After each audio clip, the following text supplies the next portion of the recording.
Well, it's the next day. Let's see if we can get that manifold in place. Never know, man. Hope for the best, plan for the worst. You're always prepared.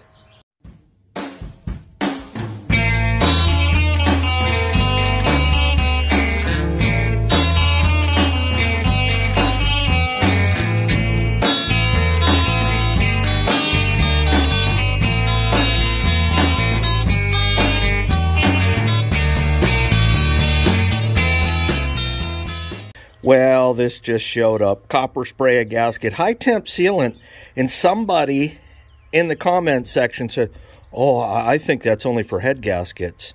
Indeed, it is not. It works on manifold gaskets as well.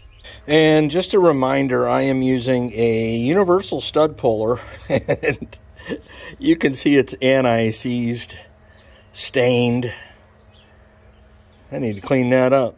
But, yeah, installer, universal installer, and remover. The only complaint I've ever heard about these is that if you don't have a lot of wiggle room, they're not the best. But I got a lot of wiggle room. 1/4 inch to 3/4 inch. Yep, I like easy. Probably can. You think you can hand turn it, you take it off of there and it's still tight, and there's the stud. And I don't mean me this time. Come on, dude. I guess I'll just tap it. That's one trick I've learned to get the stud out, is just tap it. There it goes. Yep. There you go. And, you know, is it a usable stud? It, truth be known, it probably is. And looking at, you know, because you can tell the depth of where it was for the last 100 years. 1/2 inch in. Tell me how you guys do your studs. Do you bottom them out, or do you use torque specs? Set that on the frame rail, and we'll go from number 2. I think you know what to do. Oh, get an extension. Yeah. Okay.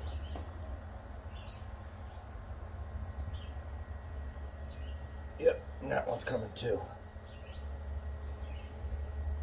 These can be finicky, and you know, when I install the new studs, I will use anti-seize, Permatex, on both ends. Somebody else said that in the comments, and that was already planned, but I'm okay with doing what works. Go. Stud number 2. Yeah, and I mean, just looking at it, it doesn't look bad. I don't see the point in using old studs when you don't have to. Let's go for number 3. Can we get all 4 out?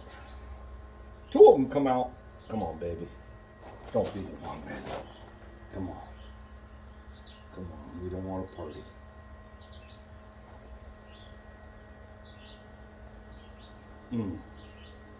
Because if it breaks off, let me show you.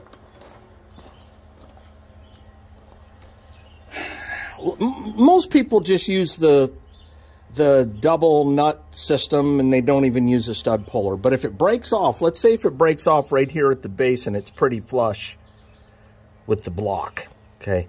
At that point, the best thing I've seen to get them out is to take a nut, like, I don't know, for example, maybe that, and weld it to it, and then turn it out. That's worked. Drilling it out has not worked well for me with the, and then you tap in the easy outs and then turn it. If that doesn't work, then you gotta take like a chisel type thing and pound it in on itself, and then, I mean, it can literally take you hours if these break. That's why, I mean, having 4 of the 6 out, pretty easy. I'm lucky so far. Come on, man, don't be the breaker. See, when I see the bar moving, the breaker bar moving, and the stud puller not moving, yeah, it's nerve-wracking.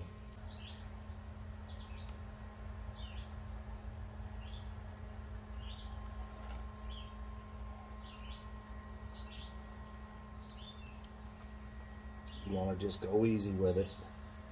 When it pulls, you don't. It's like reeling in a bass, you know. I felt it turn just a little bit.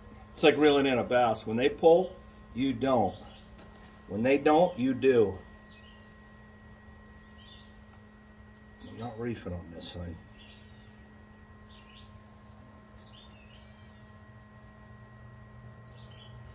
There we go, baby. Yeah. No sudden jerks, no impacts, none of that crap. Somebody's like, you need an impact wrenched on that. No. You don't put impacts anywhere near this stuff. Anything that requires torquing. Now I will take, this is one of the ones where as you're turning it out like this, okay, you hit the, it really wouldn't hurt to go back in on it and then come back out. And that's what we'll do. We'll actually take it back in because it's coming out really hard. It doesn't look like that on video. But I'm going to take it in a thread or two. Okay. And then bring it back out. You know, the more patient you are with something, man, gets you a little further in life.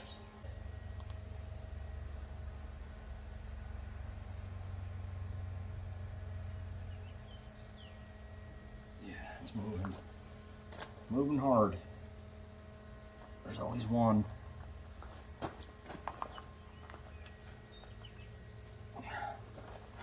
Come on, boy.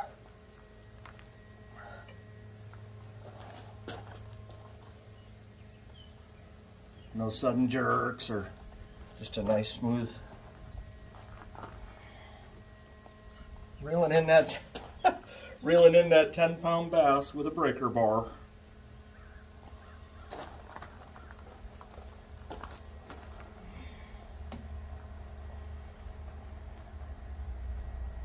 Whew. Son.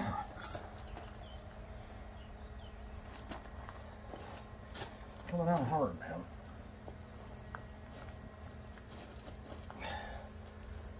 I would not want to not have a stud puller for this one and a breaker bar. I would not want that. For you, or for me, or for a dog named Boo. Okay. Are we there? Yes, we're there. Thank you. Clean, clean, clean.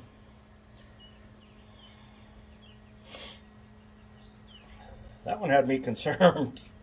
I was going to pull the breaker off of there and go, we'll get this one next, but nah.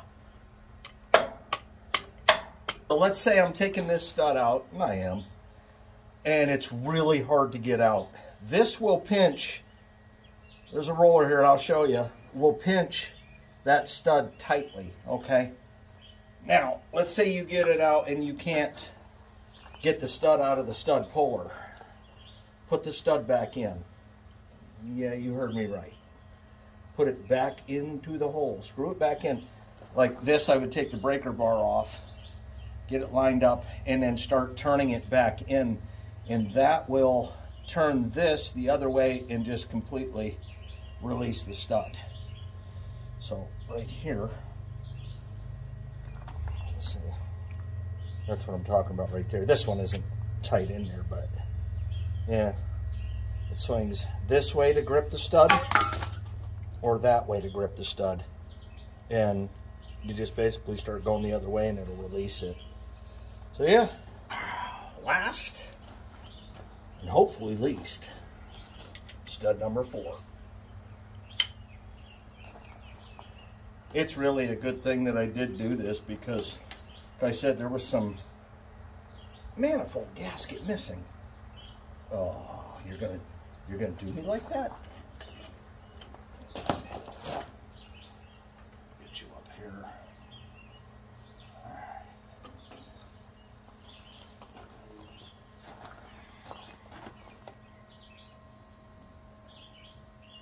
Okay. We're an active participant now. Round and round and round we go. Where we stop, we definitely do know. And that's when the stud skis out. There you go. Just tap on it somewhere. That stud should come right out of there. As easy as that one came out, this won't be too bad. I'll just tap and boop, it'll come out. But it's all right. Pulled them all.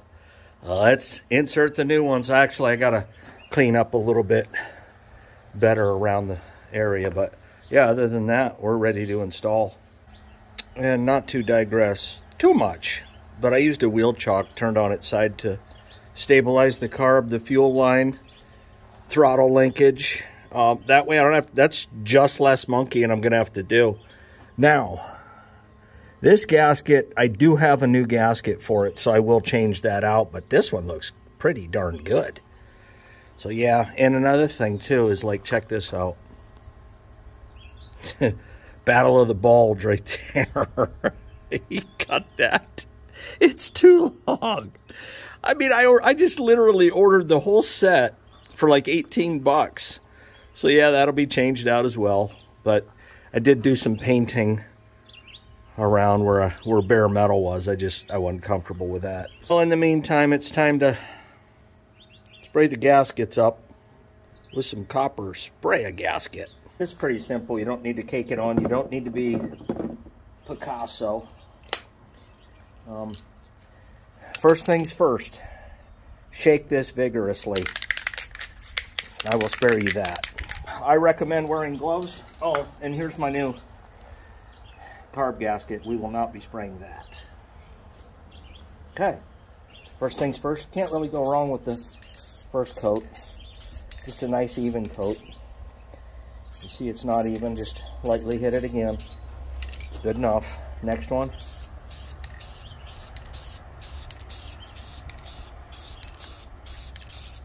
Anything I can do to help. And you don't want to get this on your hands and stuff like that. I mean, unless you're trying to look like, I'd say Iron Man, but Iron Man's actually red. Yeah, I'll let that dry, flip them over, and hit them on the other side. It's that easy. Then hit the other side. Day like today, man, drying conditions are good. About 80 degrees. Not super humid, because we're still in May. You know, these temperatures in July would be unbearable. Like, I would literally look like I just jumped in the creek. Yep, and they're all sprayed up. And then what I do to keep the nozzle from clogging is I tip it upside down and just spray it out. Well, it's time to install the studs. And there's part number right there, 4214. And I got these off Steiner. Again, I like to start in the middle just to be a creature of habit. And the coarse thread, these are studs, not bolts.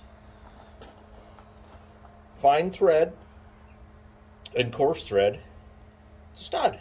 And I use the Permatex Anti-Seize lubricant, just as I was saying. And I do it pretty simplistically. Again, you don't need to be Picasso. But, of course, I just rub it on one side like that. Dip it back in. And turn my stud in. And tell me in the comment section what you guys do as far as torquing your studs. Okay, I go hand tight, clear in. Clear on in, seat it till it seats out. Now, I can tell you honestly, from just talking to the old timers, most of them are torquing these to about 20 foot-pounds. Go too hog wild on these, and if you ever have to change this out again, you will most definitely regret it. So, that's stud number one. Some of these studs have letters on the outside of them, and that kind of idiot-proofs them and lets you know that the lettering goes on the outside. But I mean, course toward the engine. Course toward the engine. So, you can see I have excess anti-seize, and I will wipe that off, but I've hand tightened them down to where there's like maybe a thread left. Don't want to go hog wild torquing your studs. I'm telling you, about 18 pounds, 18, 20 pounds, that's about it. You go to take these out next time and you will greatly regret it. That's my experience. I'm not speaking for anyone else. And I am using my universal stud installer.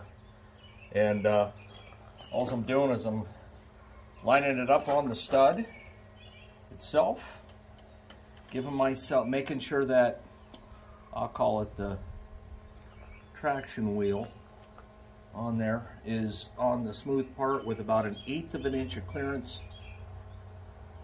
away from the engine. Try to get it as close to perfect as I can. And once it starts turning, and we can start turning.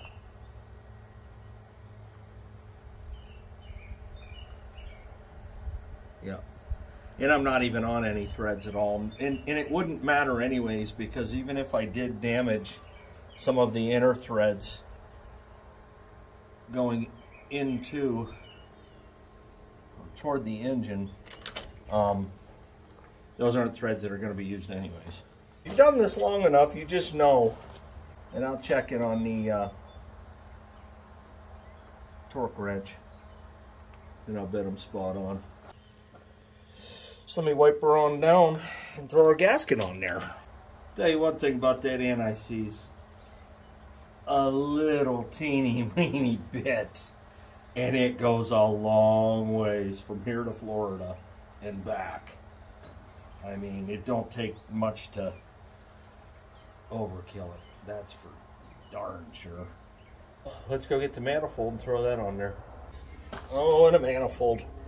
The other one question nobody asks is how long a manifold lasts.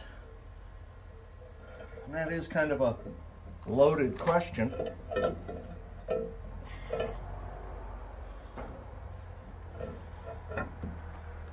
And yes, I have torqued the studs. I just didn't do it on camera. But I think, in my opinion, with heavy farm use, you know, you're spreading manure with it, you're disking, you're plowing the field, you're using the tractor for farming, okay? I think 6 to 8 years, 10 years maximum, and it's probably shot. Man, I'm getting my dirty hands all over my new paint. I am not saying guys don't run them longer than they should, or once they stop performing at maximum efficiency. I'm just telling you 6, 8, maybe on the outset 10 years. And you should change these things out. Now, for what I'm gonna do, you know, a little bit of disking, a little bit of that, a little bit of this. Probably a lifetime, maybe 20 years. Another thing that was missing off this tractor when I got it, PTO shield. And I happen to have an extra one.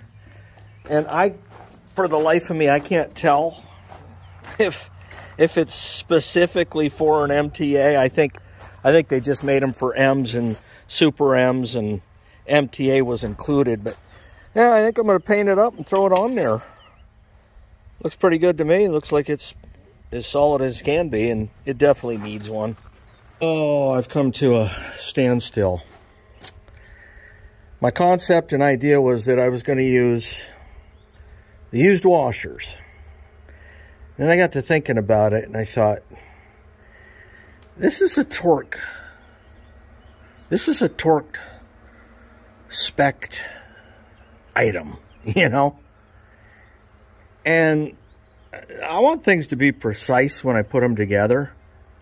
And I'm not comfortable using anything old. I'm not. You know, if I didn't use the old studs, I didn't use the old nuts, you know, really at that point in time, why would I use the washer? So, as much as I hate to wait, I ordered new washers, and I even ordered new carb to manifold bolts, which are, where are you? Here's one.